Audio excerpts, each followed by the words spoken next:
క్రీస్తునందు ప్రియమైన వారలారా, ఈ యొక్క మధ్యాహ్న సమయంలో మన సమయం 12 గంటల నుంచి ఆరాధన సమయం ఎప్పుడు మంది 12 గంటల 10 నిమిషాల నుంచి స్టార్ట్ అయితే 2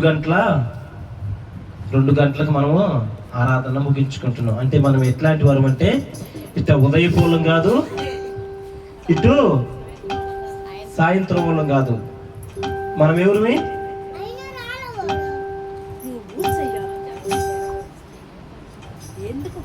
ఉదయ సాయంత్రము మధ్యలో వ్యక్తులుగా ఉన్నాం. మనకు 100 పనులు ఉండొచ్చు, 100 విధానాలు ఉండొచ్చు. మన ప్రార్థన క్రమాన్ని మనము మరిచిపోతున్నాం.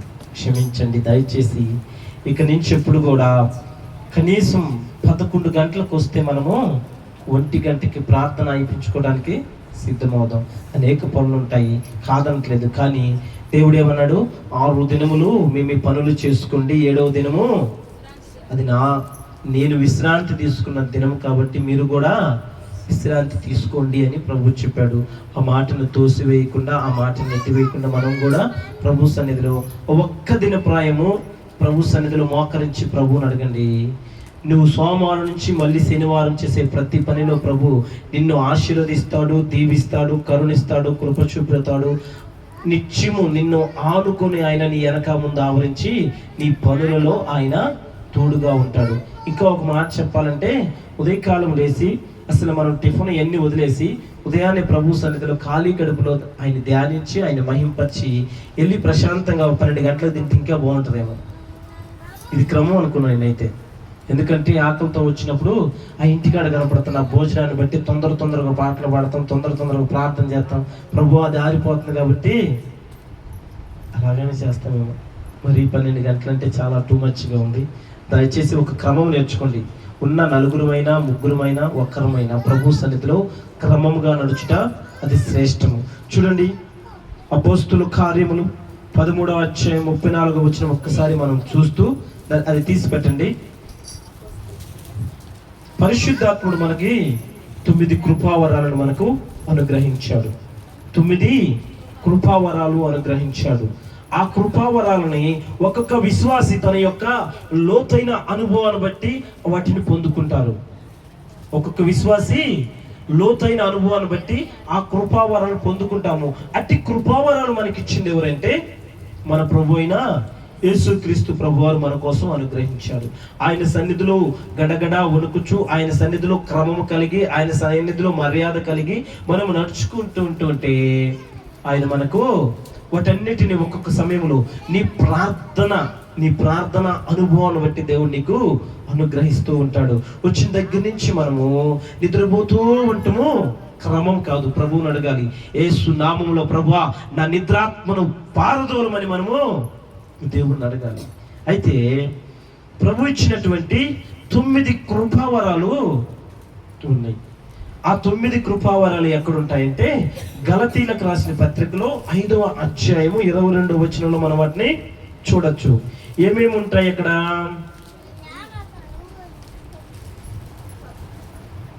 గలతీ రాసిన పత్రిక, అపోస్తులుడైన పౌలు గలతీలకు ఒక లేఖ రాశాడు. ఆ లేఖలో ఈ మాటలు చెప్పాడు. యేసుక్రీస్తు ప్రభువారు అయ్యా ఈ కృపావరాలు మీకు ఇస్తాడు. ఈ కృపావరాలు మీరు పొందుకోవాలంటే దేవుని సన్నిధిలో ప్రార్థనాత్మతోను పరిశుద్ధముగాను ఆయన వైపు చూసి నడుస్తూ ఆయన సన్నిధిలో నిలబడి భయభక్తులు కలిగి మీరు నివాసం చేస్తే ఇవన్నీ మీరు పొందుకుంటారని దేవుడు ఏం చెప్పాడు? గలతీ పత్రిక అంటే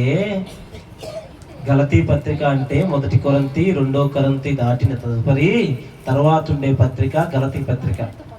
రోమీలు దాటి అపోస్తులు రోమీలు దాటిన తర్వాత 1 కొరింథీ 2 కొరింథీ దాటిన ఎమ్మిటి గలతీ పత్రిక ఉంటుంది. చూడండి పత్రికలు ఎక్కడెక్కడ ఏముంటుంది. మొదటిది ఏంటిది?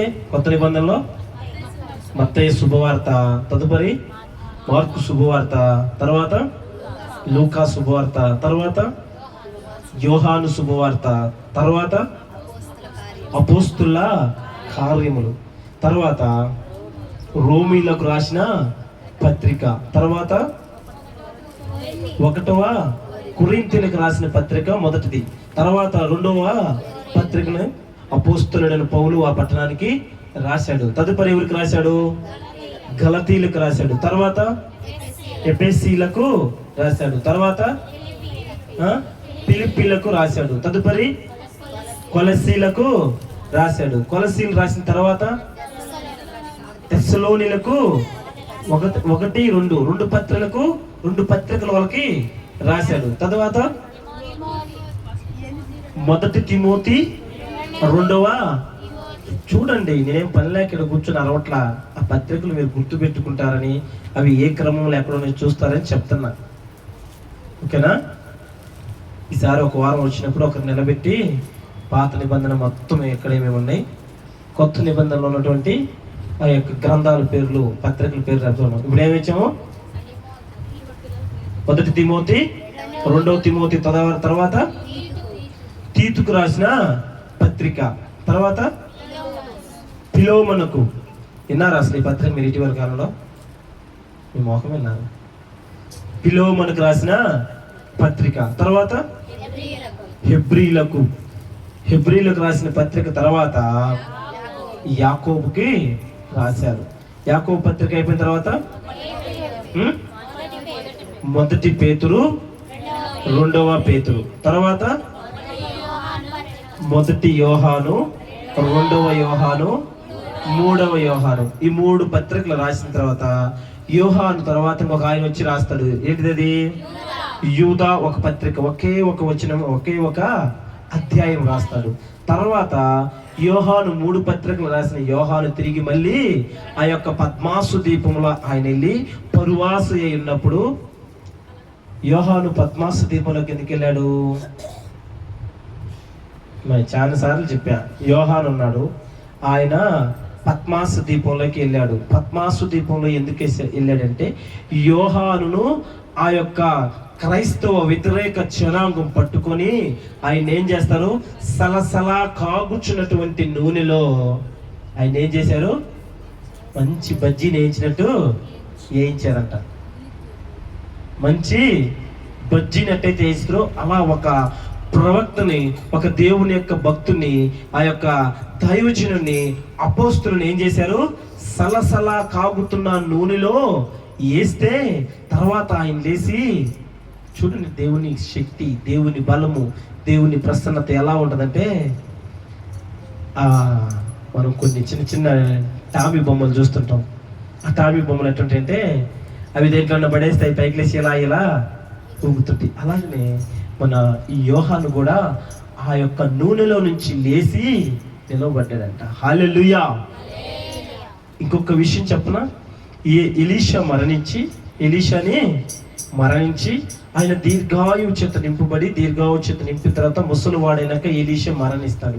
ఎలీషా మరణించిన తర్వాత ఎలీషా ఏం చేస్తారంటే, తన యొక్క కేటాయించబడినటువంటి సమాధిలో ఏం చేస్తారు? సమాధిలో పూర్తి చేశారు. ఆయన పూర్తి చేసిన తర్వాత ఒకానొక దినాలలో ఈ ఇజ్రాయేల్ ప్రజలకు మరో దేశానికి యుద్ధం జరుగుతూ ఉంటుంది. ఈ ఇరువురికి యుద్ధం జరుగుతూ ఉన్నప్పుడు ఆ శత్రువులు, ఈ ఇజ్రాయేల్ మీదకి శత్రువులు వస్తూ ఉంటారు. ఇజ్రాయేల్లో ఒక వ్యక్తి చనిపోతాడు. ఈ రాచరికం జరుగుతున్నప్పుడు ఈ యొక్క సైన్యంలో ఒక వ్యక్తి చనిపోతాడు. ఆ వస్తున్నటువంటి శత్రు దేశం ఏం చేస్తుందంటే, ఈ యొక్క ఇజ్రాయేల్ సైన్యాన్ని తరుముకుంటూ వస్తున్నప్పుడు ఒక వ్యక్తి చనిపోతే, ఆ చనిపోయిన వ్యక్తిని ఎక్కడ పడేస్తే బాగుండదని చెప్పి ఎలీషాని పాతి పెట్టినటువంటి ఆ సమాధిలోనికి తీసుకెళ్ళి ఈ వ్యక్తిని తీసుకుపోయి ఆడ పడేసి వాళ్ళు ఏం చేశారు? పరిగెత్తుకుంటా శత్రువులు తెలియకుండా పారిపోతున్నారంట. ఇజ్రాయేల్ ప్రజలు ఏం చేస్తున్నారు? ఈ వ్యక్తిని తీసుకుపోయి ఎలీషా యొక్క సమాధిని విసిరి పడేసి, బ్రతికుంటే బఠానీలు అమ్ముకున్నారా బాబు, వాళ్ళ చేతిలో సచ్చాకంటని వీరు పరిగెత్తుకుంటూ పారిపోతూ ఉంటే, ఆ యొక్క ఎలీషా ఆ సమాధిలో పడేసినటువంటి ఈ సైనికుడు ఉన్నాడు కదా, ఈ సైనికుడి కంట ఈ ఎలీషా సమాధిలో పోయి పడంగానే ఈ శరీరము ఆ ఎలీషా యొక్క ఎముకలు, ఆ ఎలీషా యొక్క అది ఉంటది కదా, ఏమంటారు దాన్ని, కుళ్ళిపోయిన వాడిపోయిన ఆ కల్మషం ఉంటది కదా, ఆ కల్మషంలో చనిపోయిన వ్యక్తి శరీరం పోయి చెయ్యి అట పడిందంట. ఈ వ్యక్తి చేయి ఎప్పుడైతే పోయి అలా పడిందో, చనిపోయిన వ్యక్తి ఒక్కసారిగా శక్తి పొందుకొని, బలం పొందుకొని, ప్రాణం పోసుకొని లేచి నిలబడ్డాడంట. హల్లెలూయా. ఎప్పుడో చనిపోయినటువంటి ఎలీషా యొక్క ఆ కలశం ఉన్నటువంటి ఆ సమాధిలోనే అంత శక్తి ఉంటే, జస్ట్ దేవుని పని చేసి దేవుణ్ణి ఆరాధించినటువంటి ఈ ఎలీషా యొక్క మృతదేహము లేశమైపోయి, మొత్తం పాడైపోయి, కుళ్ళిపోయినటువంటి ఎముకలతో ఉన్నటువంటి ఆ ఎముకలకే దేవుని శక్తి అంత ఉంటే, మరి దేవుడు ఆవరించినటువంటి అపోస్తలులు, దేవునితో కలిసి నడిచినటువంటి అపోస్తలులు, దేవునితో కలిసి భోజనం చేసినటువంటి అపోస్తలులు, మరి వారికి శక్తి ఉన్నదా? అందుకే ఆ యోహాను ఆ యొక్క పద్మాసు దీపంలోనికి కూలిపోబడి వీళ్ళు ఏం చేశారంటే, చనిపోయిన యోహాను తీసుకెళ్ళి పద్మాసు అనేటువంటి దీపం. పద్మాసు అనే దీపం అంటే ఏంటంటే, చుట్టూ నీళ్ళు ఉంటాయి. దాంట్లో ఏముంటాయి?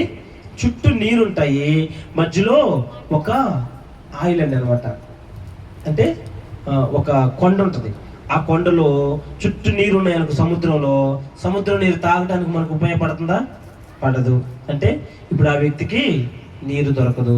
తర్వాత అదేంటిది? ఒక కొండలో తవ్వటానికి అవకాశం లేదు. మరి ఇప్పుడు ఆయన తీసుకెళ్ళి ఏడబడేశారు, కొండలో పడేస్తారు. కొండలో పడేస్తే అక్కడ సరైన చెట్లు లేవంట, సరైన తిండి ఎక్కడి నుంచి వస్తుంది? ఇంకా అయినా అంత కఠినమైన పరిస్థితిలో ఉన్నా కానీ యోహాను ప్రభు వైపు చూశాడంట. ప్రభు వైపు చూస్తూ ఉంటే ప్రభు పాదాలంట, అయ్యో నా బిడ్డ అక్కడ దాహంతో ఉన్నాడు, నా బిడ్డ అక్కడ సగం నూనెలో మునిగి వాడి ఉన్నాడు, నా బిడ్డ ఇబ్బందుల్లో ఉన్నాడని దేవుని యొక్క పాదాలు ఆ పద్మాసు దీపంలో సంచారం చేసి త్రాగటానికి నీరు ఇచ్చాడంట, తినటానికి ఆహారం ఇచ్చాడంట. ఇంకో విషయం ఏంటి తెలుసా? ఈ యొక్క పత్రిక ప్రకటనల గ్రంథము అంటే అది మనకు సరిచేయబడేది. మన యొక్క ఆత్మీయ జీవితంలో మన తదుపరి మరణాంతరం ఇంకా లేదు, యేసుక్రీస్తు ప్రభు రాబోతున్న సమయం ఎలా ఉంటుందని చెప్పేసి ఆ యొక్క పత్రిక మనలో సరిచేసి చెప్తూ ఉంటది. ఆ పత్రిక రాయటానికి ప్రభు ఆయనకి ప్రేరేపణ చేశాడంట. హల్లెలూయా. నీలో నాలో ప్రభు శక్తి ఆ రీతిగా మనం పొందుకున్నామంటే, నేను ఒక 2 రోజుల క్రితం PWI అంటే ప్రేయర్ వారియర్స్ ఆఫ్ ఇండియా అనేటువంటి కూడికలో నేను పాల్గొన్నాను. ఆ కూడికలో పాల్గొంటే ఒక పాస్టర్ అమ్మంటామా, ఆమె 9 సంవత్సరాల నుంచి పరిచర్య చేస్తుందంట. ఆమె వచ్చి ఒక సాక్ష్యం చెప్తానయ్యా, మీరు అవకాశం ఇస్తారా అని చేయదు. ప్రేయర్ వారియర్స్ అంటే అక్కడ ఎక్కువ శాతము కేవలం దైవ సేవకులు మాత్రమే ప్రార్థన చేస్తారు, సేవకురాలను చేయనీరు. అది బాపట్ల జిల్లా నుంచి కొంతమంది, మన ప్రకాశం జిల్లా నుంచి కొంతమంది ఉన్నారు, నాకు తెలియదు. తర్వాత చూస్తే ఇక్కడే మన పక్కన ఉన్నటువంటి మంచికలపాడు ఈ ప్రాంతంలో నుంచి కూడా పాస్టర్స్ అందరూ బాపట్ల వచ్చారు. ఏందంటే, అయ్యా జిల్లా నుంచి అందరూ మనము దీనిలో కూడుకుంటాము అని వారు చెప్పినప్పుడు చాలా సంతోషం వేసింది. అరే, ఇంత మంచి దేవుని పని చేస్తున్నారా అని. అయితే ఆ సేవకురాలు చెప్తున్న మాట ఏంటంటే, ఆమంట 9 సంవత్సరాల క్రితం ఆమె అనారోగ్యం వచ్చిందంట. 9 సంవత్సరాల క్రితం అనారోగ్యం వస్తే ఆమెకి ఈ కాలు చెయ్యి పడిపోయింది అంట. ఈ కాలు చెయ్యి పడిపోయి ఆమె పూర్తిగా ఇంకా పెరాలసిస్ స్ట్రోక్ వచ్చేసింది. పెరాలసిస్ స్ట్రోక్ వస్తే అది మనం లేచి తిరగడానికి అవకాశం లేదు ఎట్టి పరిస్థితుల్లో. ఆ స్ట్రోక్లో ఉన్న ఆమె అంట, ప్రభువా, నన్ను నువ్వు బాగు చేసి, నువ్వు నన్ను సరిచేసి నన్ను నిలవబెడితే నేను నీ పరిచర్య కోసము, నీ పని తప్ప నేనేం చేయనని చెప్పేసి సుజాత అంటే, చక్కగా నిద్రపోయావు, ప్రశాంతంగా తినొచ్చావు, ప్రశాంతంగా దేవుని మాట్లాడు. కుమార్ బాబా రా ఈ లోకంలో రా, కుమార్ బాబా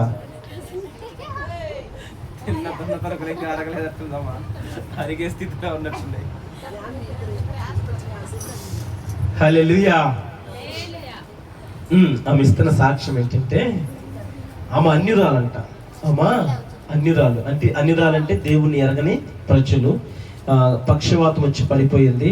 ప్రభువా, నేనైతే బ్రతికితే నీకోసమే బ్రతుకుతాను, నన్ను బ్రతికిస్తావా అని ప్రభువుని అడిగిందంట. అంటే మళ్ళాంటి వాళ్ళు సాక్ష్యం చెప్తూ ఉంటే విన్నది, నా ప్రభు బాగా చేస్తాడని నేను పోయి చెప్పాను అనుకో, నా సాక్ష్యం నామేముంది, నేను నీ కోసం నిలబడతానయ్యా, నన్ను బాగు చేయి ప్రభు అని ప్రభు దగ్గర పెట్టుకుని అసలు అద్భుతంగా ఆమె 2 నెలల్లో లేచిందంట. 2 నెలలు లేచిన తర్వాత ఆమె దేవుని పని చేస్తూ ఉంది. అనేక ప్రాంతాల్లో ఎవాంజలిస్ట్గా తిరిగి సేవ చేస్తూ ఉంటే ఒకానొక దినాన వాళ్ళ భర్త అడిగిందంట, ఎందుకు నువ్వు మాదిగోల దేవుణ్ణి మానవుల దేవుణ్ణి ఆరాధిస్తున్నావు, నీకు క్రమమా అని అడిగితే ఆమె అందంట, అయ్యా నేను రోగగ్రస్తురాలనే పడి ఉన్నప్పుడు నువ్వెందుకు లేయలేదని ఆ రోజు నన్ను అడగచ్చుగా, నేను రోగగ్రస్తాలని పడి ఉన్నప్పుడు నాలో ఉన్నటువంటి బలహీనతను బట్టి నువ్వేమన్నా డాక్టర్ కాడికి పోయి నాకేమన్నా కోట్లు పెట్టి సర్జరీ చేయించావా, ఆ కోట్లు పెట్టినా నేను బ్రతికే స్థితిలో ఉన్నానా, నా ప్రభువు నా రక్షకుడు నన్ను ముట్టాడు, స్వస్థపరిచాడు, బాగు చేశాడు, అందును బట్టి నేను నా ప్రభువుని ఆరాధిస్తానని చెప్పేసి అలా భర్త దగ్గర ఆమె గట్టిగా సాక్ష్యం తీసుకుందంట. అది విన్నటువంటి తన భర్త మారలేదంట. 9 సంవత్సరాల నుంచి ఆమె ఈ క్రమంగా దేవుని పని చేస్తుందంట. ఆ రోజు మొదలుకొని ఈ రోజు వరకు ఆమె చెప్తున్న మాట ఏంటంటే, నాకు తలనొచ్చినా లేదా కన్ను నొప్పి పట్టినా లేదు గ్యాస్ ట్రబుల్ వచ్చినా ఏ రోగమైనా రాని సహోదరులారా, ఈ 9 సంవత్సరాల సమయంలో ఒక్క రోజు కూడా నేను టాబ్లెట్ వేసుకోలేదని చెప్తుంది. హల్లెలూయా. దేవుని మీద మనం ఆధారపడే విధానం ఉంటుంది. మనం ఏదో వచ్చాము, కూర్చున్నాము, ప్రభు సన్నిధిలో నిలబడ్డాము, ఆదివారం కదా కొద్దిగా తలస్నానం చేశాను, నిలబడితే సేవకుడు వచ్చేది 2 మాటలు యేసు నామములో జరుగునుగా అంటాడు. వెళ్ళిపోతే జరగదది. మనము ఆనుకోవాలి, ఆయన్ని ఆధారపడాలి. ఎలా ఆనుకోవాలి, ఎలా ఆధారపడాలంటే ఆమె నన్ను బ్రతికిస్తే నేను నీ సన్నిధిలో ఉంటాను ఆధారపడింది. ఆ ఆధారపడిన విధానాన్ని బట్టి ఆమె నాకు సమస్య వచ్చిందంటే ఆ సమస్య కోసం 1 గంట దాకా ప్రార్థన చేస్తా. కడుపులో నొప్పి వస్తుందా, కుమిలిపోయిద్దంట, ప్రభువా ఈ నొప్పిని నువ్వు తీసేస్తావయ్యా, నువ్వు సమర్థుడైన దేవుడు అయ్యా, స్వస్థపరిచే యెహోవాని ఆ కడుపు నొప్పి కోసం 1 గంట సేపు బాధ అనుభవిస్తూ ప్రార్థన చేసిద్దంటామా. ఇప్పుడు ఆమె ఇస్తున్న సాక్ష్యాన్ని బట్టి మేమందరం వండరు అనుకున్నాం. ఎందుకంటే 9 సంవత్సరాల నుంచి ఆమె నిజముగా చెప్తున్నానయ్యా నేను టాబ్లెట్ వేసుకోలేదంట. అయితే వాళ్ళ భర్తను బతిమలాడిందంట, అయ్యా దేవుని నమ్ముకయ్యా, దేవుని నమ్ముకయ్యా, అయ్యా దేవుని నమ్ముకయ్యా అని బ్రతిమలాడితే ఈ 9 సంవత్సరాల్లో ఆయన మనసు మారలేదు. కరుడు గట్టినటువంటి హృదయం అతనిలో ఉంది, రాయి వంటి హృదయం తనలో ఉండి మారలేదు. 3 నెలల క్రితం ఆయనకంట చిన్న తలనొప్పి వచ్చి చనిపోయాడంట. చూడండి, ఆ తల్లి చెప్తున్న సాక్ష్యం బట్టి నాకైతే బాధ వేసింది. 3 నెలల క్రితం నా భర్తను పోగొట్టుకున్నానయ్యా. ఎందుకనంటే నేనైతే ఏ టాబ్లెట్ ఏం వేసుకోను, నా భర్తను బ్రతిమలాడను, యేసయ్య కాడికి రా, యేసయ్య నిజ రక్షకుడు, ఇదిగో నేను 9 సంవత్సరాల నుంచి నేను ఈరోజు మంచంలో ఉండాల్సిన వ్యక్తిని, మరణం అవ్వాల్సిన వ్యక్తిని నన్ను కాపాడాడు కదా, నిన్ను కాపాడతాడు రా అంటే ఆ వ్యక్తి రాలేదంట. ఒక చిన్న తలనొప్పి వచ్చి హెడేక్ లాగా వచ్చి ఆ వ్యక్తి చనిపోయినాడని నేను సాక్ష్యం చెప్తుంటే చాలా బాధేసింది. మనం కూడా మన జీవితంలో మనం ఏదో తాత్కాలికంగా నామమాత్రం క్రైస్తవులుగా, పండగ క్రైస్తవులుగా మనం ఉండకుండా మనం ఏం చేయాలి, ప్రభువా నేను నీ సన్నిధికి వచ్చానయ్యా, ఇదిగోయ్యా నేను బాప్తిసం తీసుకున్నాను, మారు మనసు పొందాను, పాపాలు క్షమించబడ్డాయి కదా, ఇదిగో ప్రభువా నీ శక్తిని నాకి, నీ బలమును నాకి, నీ వాక్కును నాకి, నీ ఉపదేశం నాలో ఉంచమని ప్రభువును మనము అడగాలి. అది ఎప్పుడైతే అడిగి దాని ప్రకారం నువ్వు మోకరించగలుగుతావో నీ ప్రభువు నీ సమస్యను, నీ బాధను, నీలో ఉన్న ప్రతి ఇరుకుని, ఇబ్బందును నిజమైనటువంటి పెంతెకోస్తు అనుభవం ఉన్నటువంటి విశ్వాసులైతే, సేవకులైతే ఏం చేస్తారు తెలుసా, వ్యాధి టాబ్లెట్ వేయరు, ప్రార్థనతోనే తగ్గాలి. వ్యాధి వస్తే టాబ్లెట్ ఎవరు మనకు తెలియదు, కానీ నిజం చెప్తున్నాను. ది పెంతెకోస్తు అని ఒక సంఘం ఉంటుంది, హోసన్న వాళ్ళ ఒక సంఘం ఉంటుంది. హోసన్న వాళ్ళన్న మధ్యలో ఒక టాబ్లెట్ వాడతారేమో, కానీ ది పెంతెకోస్తు అయితే 20 ఏళ్ళకి నమ్ముకున్నాడు, 30 ఏట్ల అతనికి అనారోగ్యం వచ్చింది అనుకో, ప్రభువుని అడుగుతారు, ప్రభువా ఈ అనారోగ్యాన్ని బట్టి ప్రార్థన చేస్తున్నాను, నువ్వు తీసేస్తే తీసేయి, లేకపోతే లేదని ప్రభువు మీద ఆధారపడి ప్రభువును బ్రతిమలాడతారు. ప్రభువు తీసేశాడా? తీసేస్తాడు, స్వస్థపరుస్తాడు. లేదా ఇంకోళ్ళు ట్రీట్మెంట్ చేయించుకోరు, ప్రభువుకి అర్పించుకొని అది అలాగే సాగాలి. అందుకే వాళ్ళ జీవిత సత్యం అంతా దేవుని మహాకృపలో నిలబడి వారు ఏం చేస్తారు? ఆధారపడతారు ప్రభువు మీద. నిజంగా మనం ఆధారపడితే 9 సంవత్సరాల నుంచి టాబ్లెట్ వేసుకునే వ్యక్తి అంటే మనలో నిగూఢమైనటువంటి విశ్వాసము లేదు, ప్రార్థించలేము, దేవుని మీద ఆధారపడలేము, అనుకోలేకపోతున్నాం. కాబట్టి మనము దేవునిలో ఎవరిమై ఉన్నాం? మనం నామమాత్రకమైనటువంటి క్రైస్తవులుగా ఉన్నాం.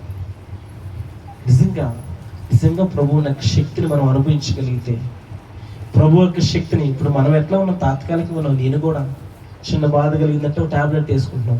కానీ నిజంగా మనం దేవుని మీద ఆధారపడితే దేవుడు అది టాబ్లెట్ లేకుండా మనల్ని స్వస్థపరిచే శక్తి మన ప్రభువుకు ఉంది. ఆ అనుభూతిని, ఆ ప్రసన్నతను మనము అనుభవించవచ్చు. అందుకే మనం పొందుకున్న గలతీలకు ఏం చెప్పాను? మనకి 9 కృపావరాలు ఉన్నాయి. ఈ కృపావరాలు దేవుడు మనకి ఇచ్చాడు. అయితే దావీదు కొన్ని కృపావరాలు పొందుకున్నాడంట. ఎవరైనా? దావీదు కొన్ని కృపావరాలు పొందుకున్నాడు. పరిశుద్ధ గ్రంథంలో నూతన లేఖల భాగాలలో మనకిచ్చినటువంటి దేవుడిచ్చిన 9 కృపావరాలు ఇది ఎవరు చెప్తారు? అపోస్తులుడైన పౌలు గలతీలకు చెప్తున్నాడు. ఈ కృపావరాలు ఉన్నాయి, వీటిని పొందుకోండి బాబు. మీరు ప్రార్థనలో ఉంటే, మీరు ప్రార్థనా శక్తిని పొందుకుంటే, ప్రార్థనాత్మ మీలో ఉంటే, రగులుకునే పరిశుద్ధుడు మీ మధ్యలో దిగి వస్తే ఈ కృపావరాలు మీరు పొందుకోవాలంటే ఇలా ఉండండి అని చెప్తాడు. అయితే దావీదు మహారాజు ఉన్నారు కదా, ఆ దావీదు మహారాజు కూడా 9 కృపావరాలను పొందుకున్నాడు. అందులో కొన్ని కృపావరాలను మనము ఈరోజు చూద్దాం. చూడండి, మొదటిగా అపోస్తుల కార్యములు 13:34 అధ్యాయం ఒకసారి చదవండి. అపోస్తుల కార్యములు యాక్ట్స్ 13వ అధ్యాయము 34వ వచనం. అపోస్తుల కార్యములు 13 మరియు 34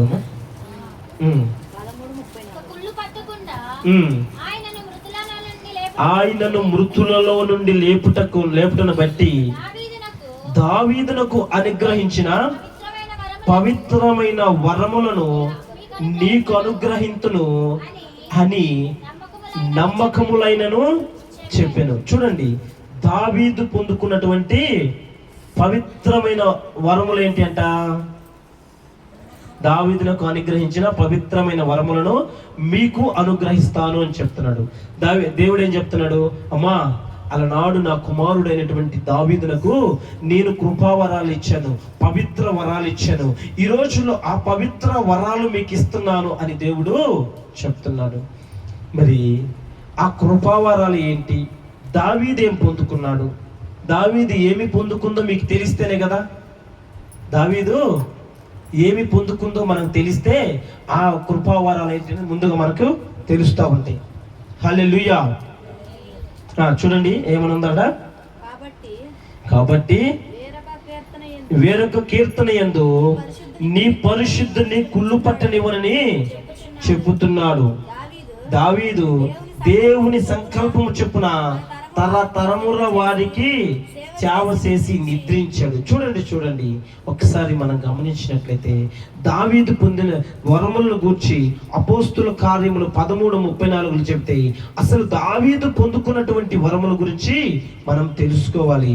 అందుకే దావీదు వలె మనము జీవించాలంటే, ఆయన పొందుకున్న వరములేంటో మనం చూడాలంటే, దావీదు పొందిన ఆ పవిత్ర వరములను దేవుడు నీకు నాకు అనుగ్రహించబోతున్నాడు. అందుకే కీర్తనల గ్రంథము 27వ అధ్యాయము 4వ వచనం మనం ఒకసారి గమనించినట్లయితే, ప్రియా సహోదరి సహోదరులారా, త్వరగా కీర్తనల గ్రంథము 27వ అధ్యాయము 4. యెహోవా యొద్ద ఒక వరము అడిగితిని, దానిని నేను.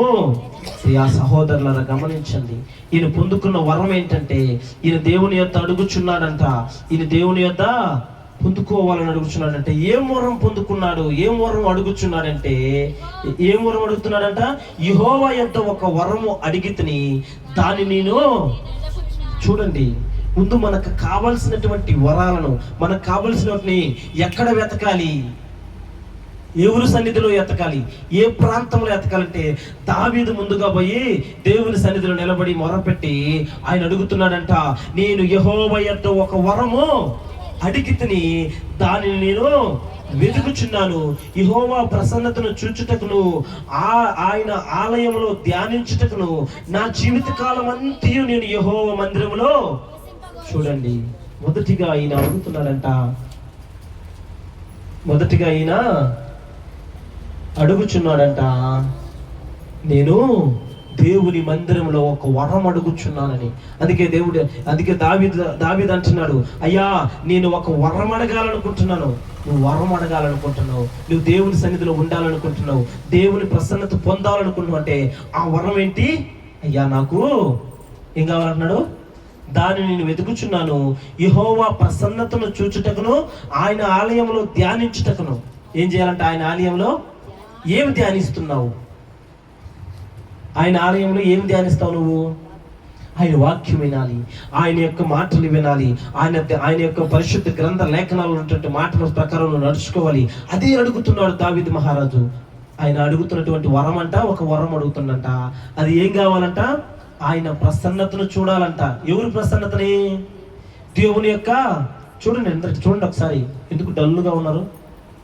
ఆయన యొక్క ప్రసన్నతను చూడాలని ప్రభు సన్నిధిలో ఉన్నాడు. అందుకే దేవాలయంలో ఆయన ఏమి ఎతుకుతున్నాడంట? ఆయన వాక్యాన్ని ఎతుకుతున్నాడంట, ఆయన యొక్క ప్రసన్నతను ఎతుకుతున్నాడంట. ఆయన్ని చూచటానికి ఆయన ఆలయంలో నిలవబడి ఉన్నాడంట. అందుకే 119:56 కీర్తనలో ఒక మాట ఉంటుంది. ఇంకొకటి ఏమి ఎతుకుతుంది? త్వరగా చూడండి, 119వ అధ్యాయం. మొదటిగా ఆయన ఏమి ఎతుకుతున్నాడు? ఆయన ప్రసన్నతను చూడాలని, ఆయన ఆలయంలో ధ్యానించాలని. ఇంకా అంటున్నాడు, నా జీవితకాలం అంతయు నేను యెహోవా మందిరములో నివసించాలని ఆయన అడుగుచున్నాడు. ఈ యొక్క వరాన్ని ప్రభువుని అడుగుతున్నాడు. ఈ వరం దేవుడు అనుగ్రహించడానికి ఆయన సిద్ధంగా ఉన్నాడు. ఇప్పుడు మనం 119వ అధ్యాయం 56వ వచనం మనం గమనించినట్లయితే, నీ ఉపదేశమును అనుసరించి నడుచుకొనుచున్నాను. చూడండి, మనకి 9 కృపావరాలు ఉన్నాయని చెప్పాను కదా. ఆ కృపావరాలు గలతీ 22వ పత్రికలో ఉంటాయని చెప్పాను. అయితే 5:22లో ఉంటాయి. ఒకరు తీసి పెట్టండి, గలతీ 5వ అధ్యాయం 22వ వచనం. అయితే దావీదు పొందుకున్నటువంటి వరాలలో మొదటి వరం ఏమడిగండి ఆయన? అయ్యా నీ ఆలయంలో ఉండాలి, నీ మందిరంలో నేను ఉండాలి, నీ ప్రసన్నతను నేను చూడాలి, నీ మాటలు వినాలి, నిన్ను నేను ప్రేమించాలి, నీ సన్నిధిలో ఉండాలని చెప్పి మొదటిగా ఆయన అడిగితే, రెండవదిగా ఏమడుగుతుండో 119వ అధ్యాయం 56వ వచనంలో, నీ ఉపదేశములను అనుసరించి నడుచుకొనుచున్నాను, ఇదే నాకు వరముగా. చూడండి, ఆయన ఉపదేశము అనుసరిస్తారంట. ఉపదేశం అంటే ఏంటిది? ఉపదేశం అంటే ఏంటి? ద్వితీయోపదేశకాండము ఉపదేశమే కదది. ఉపదేశం అంటే వాక్కు, మాట. ఈ యొక్క బైబిల్ మొత్తం మనకి ఉపదేశమే. దేవుని యొక్క మాటలు, దేవుని యొక్క ఈ వాక్యమే మనకు ఉపదేశం అవుతుంది. దావీదు అంటున్నాడు, అయ్యా నీ ఉపదేశాన్ని నేను అనుసరించాలనుకుంటున్నాను, అంటే నీ వాక్యం వినాలనుకుంటున్నాను, నీ వాక్యం నా హృదయంలో పెట్టుకోవాలనుకుంటున్నాను, నీ వాక్యానుసారంగా నేను నడవాలనుకుంటున్నాను. ప్రభువా నాకు దానిని వరముగా ప్రసాదించమంటాడు. ఏ వరముగా ఏమంటాడు? దానిని నాకు వరముగా ఇవ్వమని దావీదు అంటాడు. మొదటి ఏ వరం అడిగాడు? నీ మందిరంలో ఉండాలయ్యా, నీ మందిరంలో ఉంటే నేను బాగుపడతానయ్యా, నీ మార్గంలో నేను నడవాలయ్యా, నీ ప్రసన్నత చూడాలయ్యా, నీలో ఉంటానయ్యా అని అడిగినటువంటి దావీదు రెండో వరం ఏమడుగుతున్నాడు? ఉపదేశాన్ని అనుసరిస్తానయ్యా, అది నాకు వరముగా ఇవ్వంటాడు. ఉపదేశాన్ని అనుసరిస్తే బైబిల్లో ఏం చెప్తుంది? సామెతల గ్రంథం మొత్తం నీకు నీతి బోధిస్తుంది. కీర్తనల గ్రంథం మొత్తం నువ్వు ఎలా ఉండాలో చెప్తుంది. రాజుల గ్రంథాలన్నీ చెప్తుంది, నువ్వు ఎలా పరిపాలన చేయాలని చెప్తుంది. ఇంకా నువ్వు చూసుకుంటూ పోతే లేవి పత్రిక, లేవి ఖండము, ఇంకా ఈ యొక్క ద్వితీయోపదేశ ఖండాల్లోకి వెళితే నువ్వు ఎలా దీవించబడతావు, నీ దేవుణ్ణి ఎలా ఉండాలి, లేదో ఇంకా ఆది ఖండములోకి పోతే నీ పితరులు ఏమి చేశారు, నీ పితరులు ఎలా ఉంటున్నారు అని చెప్పి ఈ యొక్క బైబిల్లో ఉన్నటువంటి ప్రతి మాట నిన్ను సరిచేస్తూ వస్తుంది. కాబట్టి ఏమడుగుతుంది దావీదు? నాకేమొద్దు, ధన ధాన్యములు నాకొద్దు, వెండి బంగారాలు నాకొద్దు, నాకు కావాల్సింది ఏంటంటే నీ సన్నిధి కావాలి, నీ ప్రసన్నత కావాలి, నీ ఆలయంలో నివసించేటువంటి ఒక వరము నాకు దయచేయమని దావీదు మహారాజు 27వ అధ్యాయంలో అడిగితే, ఇక్కడ కూడా ఏమంటున్నాడంటే 119:56లో, అయ్యా నీ యొక్క ఉపదేశం నాకు నేర్పిమంటున్నాడు. చూడండి, ఉపదేశం అనుసరించి నడుచుకున్నటువంటి బిడ్డలు, ఉపదేశాన్ని అనుసరించి నడుచుకున్న బిడ్డలు ఎక్కడైనా తొలగిపోయినట్టు కనపడుతున్నారా? యేసేపు జీవితంలో మనం చూస్తే, యేసేపు చిన్న వయసు నుంచి తల్లిదండ్రుల కాడ ఏం నేర్చుకున్నాడు? దేవుని యొక్క మాటలు, దేవుని యొక్క ఉపదేశం నేర్చుకొని యేసేపు తన జీవితంలో సహోదరులందరికంటే కూడా అతను ఉన్నతమైన స్థితిలో ఆ యొక్క శత్రు దేశంలో ఆయన రాజుగా, గొప్ప వ్యక్తిగా నిలబెట్టబడ్డాడు. అందుకే దావీదు కూడా అంటున్నాడు, నాకేమొద్దయ్యా, నాకు కొన్ని వరాలు దయచేయమని. మొదటి వరం ఏమడిగాడు? ఆలయంలో ఉండాలి, నీ ప్రసన్నత అనుభవించాలి, నీ సన్నిధిలో ఉండటానికి సహాయం చేయమని మొదటి వరం అడిగాడు. రెండోది అడుగుతున్నాడు, అయ్యా ఈ కృపావరం రెండోది, నాయన ఈ యొక్క లేఖనాల్లో ఉన్నటువంటి ఉపదేశం నాకు నేర్పించయ్యా, ఈ ఉపదేశాన్ని నేను పొందుకుంటే చాలు, ఈ ఉపదేశం నా హృదయంలో ఉంటే నేను ఎక్కడా నీ నుండి తొలగిపోనని రెండో మాట అడుగుతున్నాడు. ఇక మూడోదిగా మనం చూసినట్లయితే రెండవ పేతురు 1:2 ఒకసారి చూడండి. రెండవ పేతురు 1వ అధ్యాయం 2వ వచనంలో ఒక మాట ఉంటుంది. రెండవ పేతురు 1వ అధ్యాయం 2వ వచనం, తన మహిమను బట్టి గుణాతిశయమును బట్టి మనలను పిలిచిన వాని గూర్చిన అనుభవ జ్ఞాన మూలముగా ఆయన దైవశక్తి జీవమునకును భక్తికి కావలసిన వాటన్నిటిని మనకు దయచేయుచున్నందున దేవుని గూర్చినట్టు మన ప్రభువైన యేసును గూర్చినట్టు. చూడు ఏమంటున్నాడు?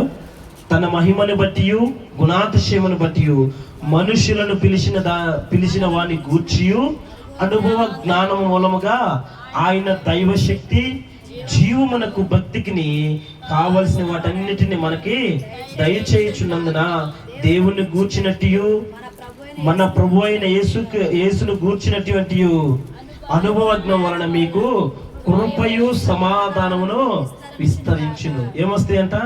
ఆయన అనుసరిస్తే, ఆయన యొక్క లేఖనాలను అనుసరిస్తే, ఉపదేశాన్ని అనుసరిస్తే మనకి ఆయన జ్ఞానం ఇస్తాడంట, శక్తి ఇస్తాడంట.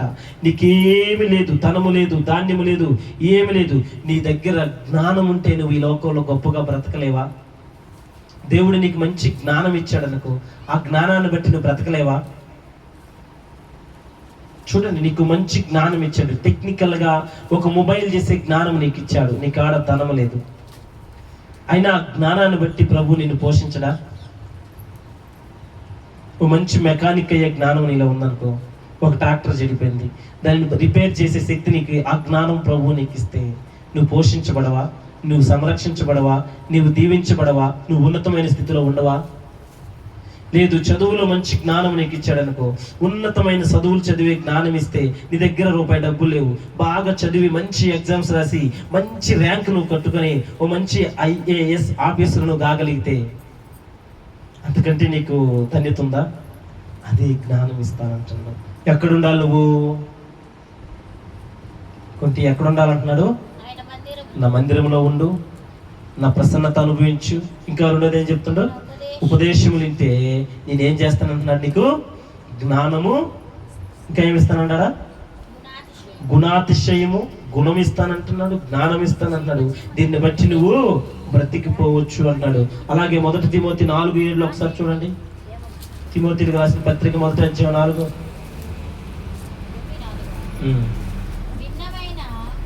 4:7 మొదటిది 4:7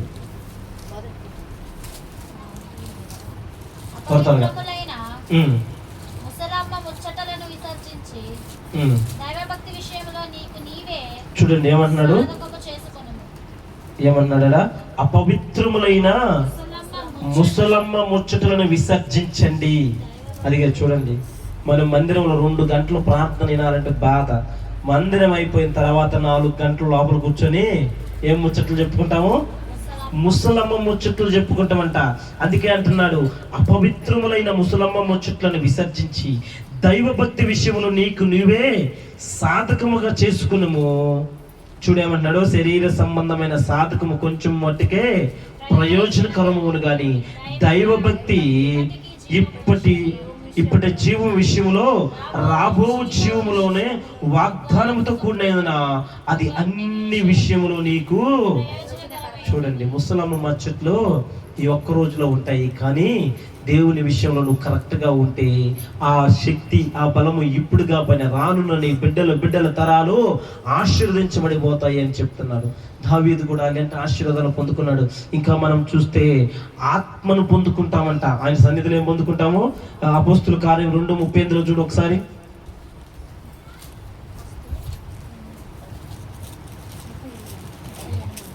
అపోస్తుల కార్యం 2:38 ఒకసారి చదవండి. పేతురు, మీరు మారు మనసు పొంది పాప క్షమాపణ విషయంలో ప్రతివాడు యేసుక్రీస్తు నామములో బాప్తిసం పొందుడి. అప్పుడు మీరు పరిశుద్ధాత్మ అను ఏ వరం వస్తుందంట, మారు మనసు పొంది పాప క్షమాపణ పొందుకుంటే మీకు దేవుడు ఏ వరం ఇస్తాడంట, మారు మనసు అనే వరం. ఆత్మ పొందుకునే వరం ఇస్తాడంట. నువ్వు ఆత్మ పొందుకునే వరం నీలో ఉంటే, నువ్వు నీ సన్నిధిలో ఆయన యొక్క ప్రసన్నతను పొందుకొని ఉంటే, దైవ జ్ఞానం పొందుకొని ఉంటే, ఉపదేశం పొందుకుంటే, ఇవన్నీ నీలో ఉంటే దేవుడు నిన్ను ఆశీర్వదించినట్టే కదా. ఈ రీతిగా దావీదు ఈ వరములు పొందుకొని ఆశీర్వదించబడ్డాడంట. దావీదు పొందిన వరాలు ఇంకా చాలా ప్రత్యేకంగా ఉంటాయి. చూడు, దావీదు పొందిన వరాలు మనం చూస్తే సంగీత నైపుణ్యం కలిగినటువంటి వ్యక్తి. దావీదు ఎవరు? సంగీత నైపుణ్యం కలిగిన వ్యక్తి. ఎందుకు?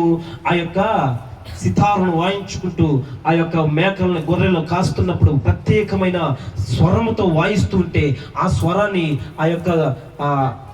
ఆ ప్రత్యేకమైన ఆ సంగీతం విన్నటువంటి సౌలు, ఆ మహారాజు ఏం చేశాడు, ఆయన సంగీతానికి ఫిదా అయిపోయాడంట. ఆయన సంగీతానికి ఏమైపోయాడు, ఫిదా అయిపోయి ఎవరు అసలు దావీదుని పిలవండి అని ఆ సంగీతం విన్నప్పుడు చూస్తే, రాజు దగ్గర నిలబడాలంటే ఎంత కఠినంగా ఉంటుంది తెలుసా. రాజు దగ్గర నిలబడి వెనక్కి తిరిగి చూపించావనుకో, టైం బాగలేక రాజు కాడికి పోయాడు, రాజు ఎదురుకుంటూ వెనక్కి ఎవరో పిలిచాను నేను, ఇటు తిరిగావనుకో ఏమైతే తెలుసా, మీ శిరస్సు ఆ టైంలో తెగి పడిపోయింది. ఎందుకు? రాజుకి ఈపు చూయించకూడదు. అలాంటి కఠినమైన పరిస్థితిలో సౌలు దావీదును ప్రేమించాడు. ఎందుకు ప్రేమించాడంటే దావీదులో ఉన్నటువంటి సంగీత నైపుణ్యం అట్టి గొప్పది. అది ఎవరిచ్చారు దావీదుకి? దేవుడే అనుగ్రహించాడు. ఇంకా చూస్తే ఆ సంగీతం ద్వారా దగ్గరైనటువంటి దావీదు ఓ మంచి సైనికుడిగా, ఓ మంచి మిలిటరీగా ఆ యొక్క సౌలు ఆర్మీలో చేరాడంట. ఆయన అడిగిన మొత్తం దేవుడు ప్రసాదిస్తే మొదటిగా ఏమిచ్చాడు, దావీదు రాజు దగ్గరకు పోవటానికి సంగీతం ద్వారా ఎంట్రన్స్ వచ్చింది. ఆయనకున్న నైపుణ్యత సంగీతాన్ని బట్టి దగ్గరికి వెళ్ళాడు. రెండోదిగా చూస్తే ఓ సైనికుడిగా ఆ యొక్క దాని యొక్క మిలిటరీలో అవకాశం వచ్చిందంట. అందుకే ఆ యొక్క దావీదులో మంచి నైపుణ్యత కలిగినటువంటి ఇంకొకటి ఉంది, నాయకత్వ లక్షణాలు ఉన్నాయి. ఎలాగంటే అతను నాయకుడిగా ఉన్నాడు. ఎదురుగా వస్తున్నటువంటి గొల్లియాతు ఏమన్నాడు, నువ్వు నన్ను ఏమైనా కుక్కను అనుకున్నావంటారా,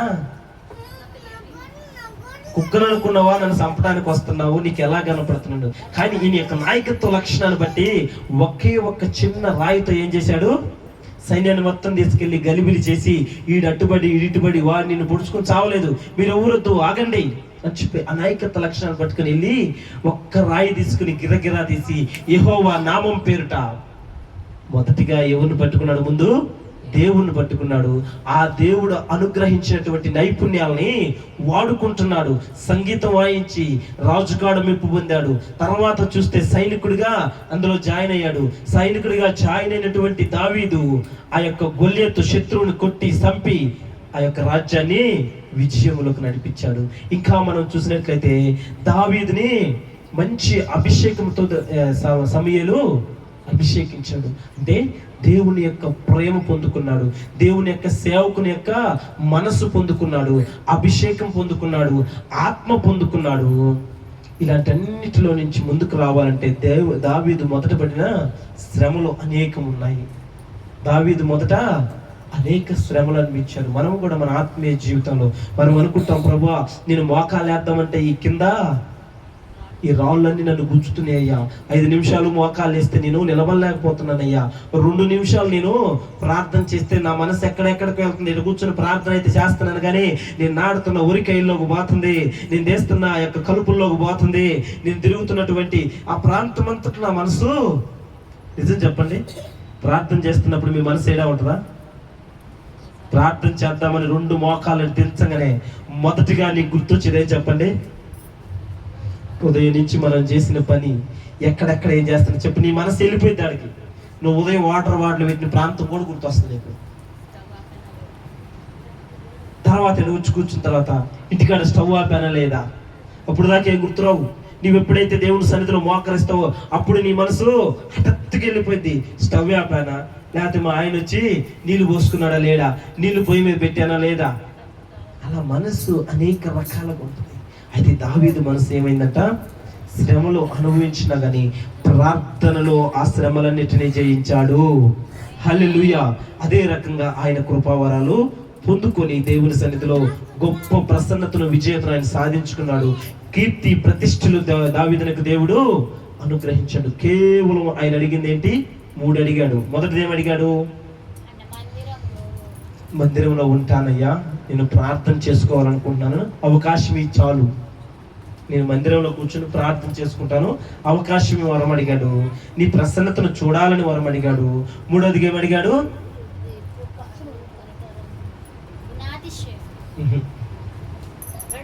ఉపదేశం.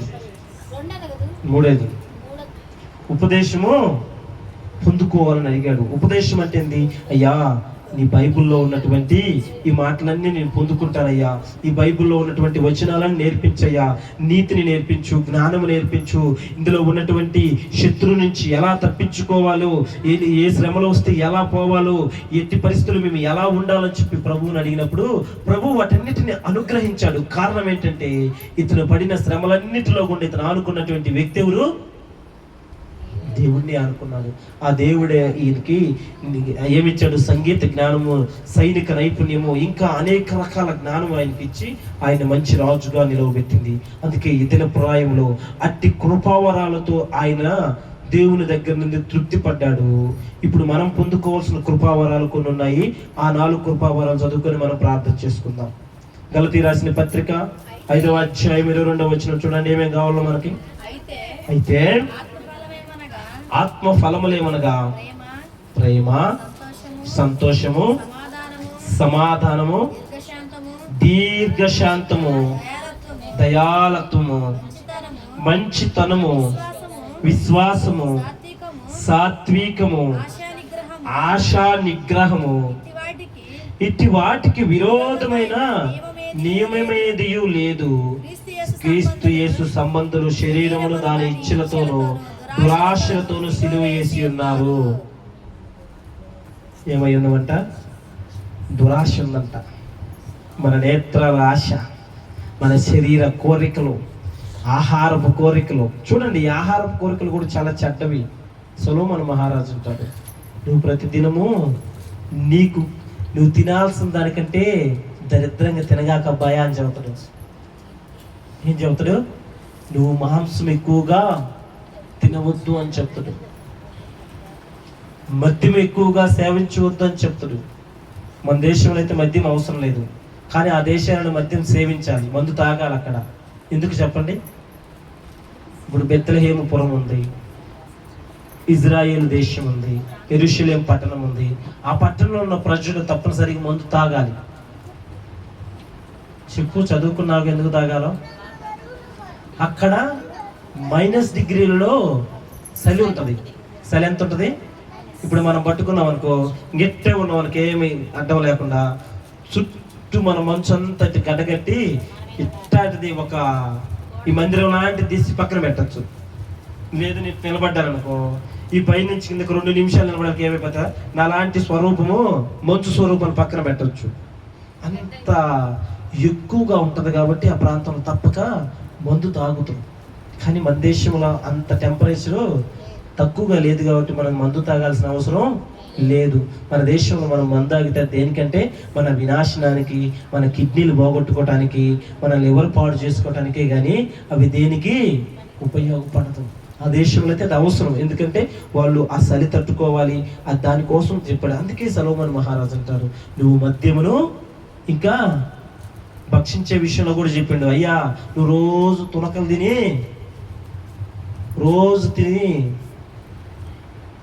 నీ శరీరాన్ని ఆరోగ్యాన్ని ఏం చేసుకోమంటావు? పాడు చేసుకోవద్దయ్యా అని చెప్తాడు. అది నా మాటలు కదా, బైబిల్లోనే ఉంటాయి. నువ్వు ఆహారం విషయంలో కూడా ఆచితూచి తినమంటాడు. తినే విషయంలో, తాగే విషయంలో క్రమంగా ఉంటాడు. తల్లిదండ్రుల మాట వినే విషయంలో క్రమంగా ఉండమంటున్నాడు.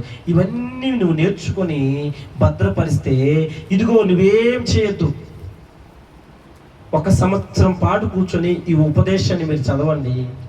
ఈ ఉపదేశాన్ని సంవత్సరం పాటు కూర్చొని చదవండి, నీ జీవితం ధన్యం అయిపోతుంది అన్నాడు. కానీ హల్లెలూయా. ఆర్కే మూర్తి ఉన్నాడు కదా, ఆర్ఆర్కే మూర్తి, ఆయన బ్రాహ్మణుడు. ఆయనంట అసలు ఏంటి, ప్రతి ఒక్కడు క్రైస్తవుడు వస్తే దేవుడు నమ్ము ఎక్కడ బట్టి ఉంటుంది, యెహోవా నా కాపరి అని ఉంటుంది, లేకపోతే యేసు రక్తమే జయమని రాసి ఉంటుంది. ఈయనకి అది చూసి కోపం వచ్చి ఒక రోజంట అసలు ఏముంది దాంట్లో, ఎందుకు చదవకూడదు, అసలు చదివి అసలు వీళ్ళని ఓడించాలి.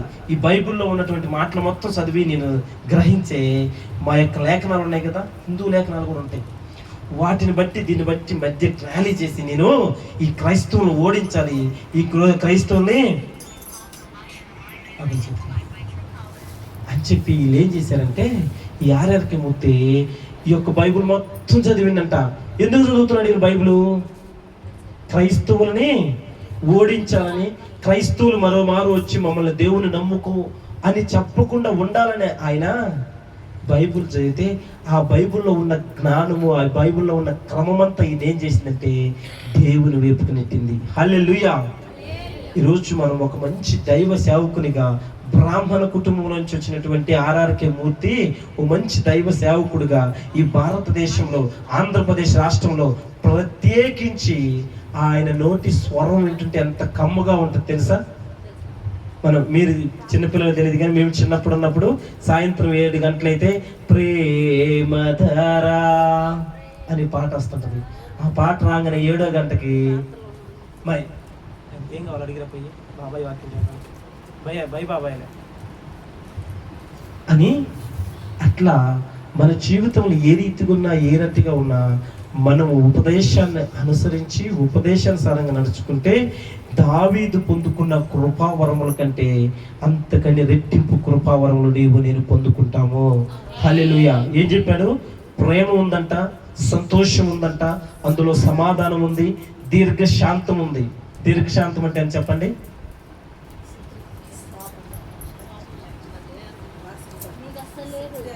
సుప్రియ దగ్గర ఉంటుంది దీర్ఘశాంతం. అది ఎవరుకున్నది? ఒక్కదానికి ఉన్నది.